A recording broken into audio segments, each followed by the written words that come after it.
आमचे राज्यस्तरीय महाअधिवेशन संपूर्ण राज्यातील ठेकेदारांनी या ठिकाणी भरवलेले आहे। या अधिवेशनाला संपूर्ण राज्यातून जलजीवन मिशनची कामे करणारे सर्व ठेकेदार उपस्थित आहेत आणि गेल्या साधारण 1.5-2 वर्षापासून जलजीवन मिशन योजनेला शासनाकडून ना केंद्र सरकारकडून निधी येत आहे ना राज्य सरकारकडून निधी येत आहे। त्याच्यामुळे सर्व कंत्राटदार आर्थिक संकटात सापडलेत आणि त्यामुळे हे आजचं राज्यस्तरीय अधिवेशन या ठिकाणी होत आहे। आता महाराष्ट्र राज्यात साधारण 52,000 नळ पाणीपुरवठा योजनांची कामे सुरू आहेत।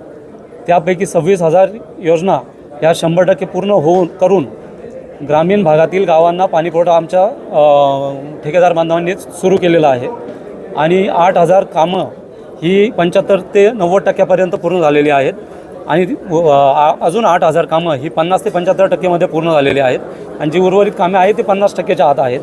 आमचं शासनाला विनंती याद्वारे अशी होती की जी कामं आम्ही करून ठेवलेत त्या कामांचे आम्हाला देयकं तुम्ही द्या।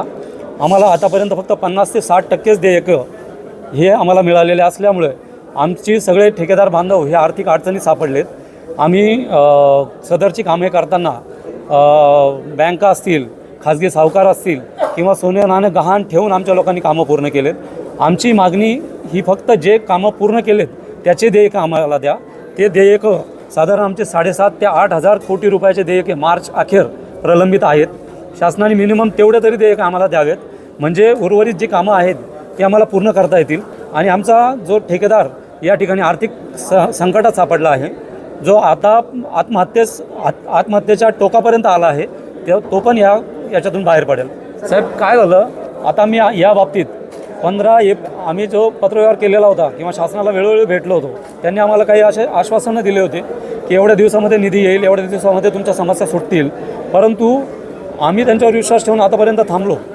आता ह्या वेळचा 2026चा उन्हाळा पण चालला, त्यामुळे आम्ही 15 एप्रिल 2026 पासून संपूर्ण राज्यात कामबंद आंदोलन पुकारलेलं होतं आणि याची शासनाला आम्ही जिल्ह्याचे जिल्हाधिकारी असतील, मुख्य कार्यकारी अधिकारी असतील जिल्हा परिषदेचे, यांना आम्ही कामबंद आंदोलनाच्या निवेदनं दिलेत, परंतु शासनाने त्याचीही कुठली गंभीर दखल न घेतल्यामुळे आता साधारण 1 महिन्यानंतर आम्हाला हे राज्यस्तरीय अधिवेशन घेण्याची वेळ आलेली आहे। तर आम्हाला जोपर्यंत 100% जे कामं केलेले आहेत त्या कामांचे देयके पूर्ण मिळत नाही तोपर्यंत हे कामबंद आंदोलन